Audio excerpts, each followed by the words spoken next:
మీ అమ్మ నాన్న ఇప్పుడు పోట్లాడుకుంటూనే ఉంటారా? నా కర్మ. నేను పుట్టినప్పుడు మా అమ్మ డెలివరీకి వాళ్ళు పుట్టింటికి వెళ్తే మా నాన్న సెకండ్ ఫ్యామిలీ పెట్టాడట. అది ఆవిడ తెలిసింది, ఇంట్లో వారు మొదలైంది. అసలు ఎంతసేపు వాళ్ళు పోటాడుకోవడం తప్ప నా పెళ్లి గురించి ఆలోచించారా? అది నా బాధ. నాకేమో వేడి తత్వం, పైచి శరీరం, త్వరగా పెళ్లి చేసుకోవాలనిపిస్తుంది. మాకెవరికి ఇంత అర్జెంట్గా పెళ్లి చేసుకోవాలని ఉండదు. నువ్వు మాత్రం పెళ్లిని మొత్తుకుంటావు చిట్టి. ఏమిటరా, నాకు మాత్రం నా 10వ ఏట పెళ్లి చేసుకోవాలనిపించింది. ఓసారి ఇదేమన్నా జబ్బా అని డాక్టర్ తంబు గారిని అడిగితే కొన్ని శరీరాలు తీరంతే అన్నాడు. ఈ విషయం మా అమ్మా నాన్నలు తెలుసుకోలేరు, వాళ్ళకి నేను తెలియజెప్పలేను. ఓ పని చేయరా, నీ పెళ్లి గురించి మీ వాళ్ళకి రికమెండ్ చేయడానికి ఓ మంచి మధ్యవర్తిని రాయబారం పంపు. నేనా? అవును రంగి, ప్లీజ్ నువ్వు నాకు ఈ సాయం చేసి పెట్టాలి, తప్పదు. అట్టగే బాబు.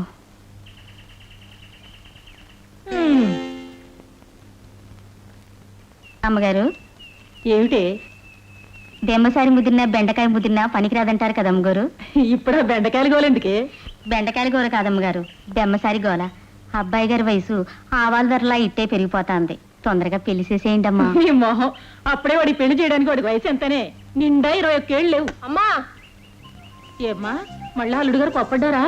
అవునే, 100 చీపులు తీసుకుంటే ఒక దివ్వన ఫ్రీగా వస్తుందనుకుంటే ఆయన కోపడ్డారే. అలాగా? మళ్ళా అదంతా తిరిగి రావడం ఎందుకు? జాగ్రత్తగా గోడ దూకొచ్చేయమ్మా. అటే వస్తాలేదే, ఆయన నన్ను బతిమాలి తీసుకెళ్లేటప్పుడు వీధిలో నలుగురు చూడొద్దు. అది కాదమ్మగారు, కోడలు గారు వస్తే తమకి కథ సాయంగా ఉంటదని. అప్పుడే కోడలు రావడం నా వయసు ఎంతనే? 96 ఏళ్ళు. మా ముసలి వయసు గురించి మాట్లాడుతుంది ఏమిటి రంగి? మల్లెపూర కోసం వేప చెట్టేకేమో అదిను. నాకు 96 ఏళ్ళు అయితే ఆయనకి 103 ఏళ్ళు అని చెప్పవే రంగి. 24 గంటలు కయ్యాని కాలు దుక్కుతూనే ఉంటారు. చచ్చిపోతున్నాను అనుకో. రామ. విన్నారుగా బాబు, అమ్మగారు ఇప్పుడప్పుడు పెళ్లి చేయనంటున్నారు. కాస్త ఆ నోటితోనే మా నాన్న కూడా అడిగి చూడవే.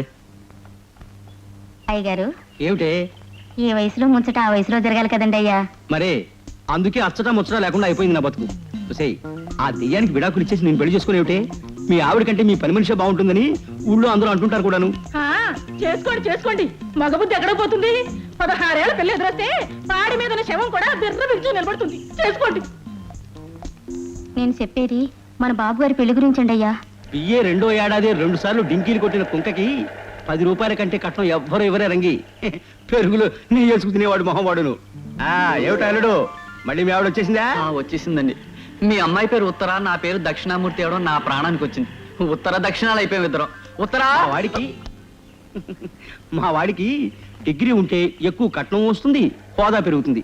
ముందు పరీక్ష పాస్ కానీ ఆలోచిద్దాం. లత సుమా పినాకి అంటే ఏమిటని అడకు.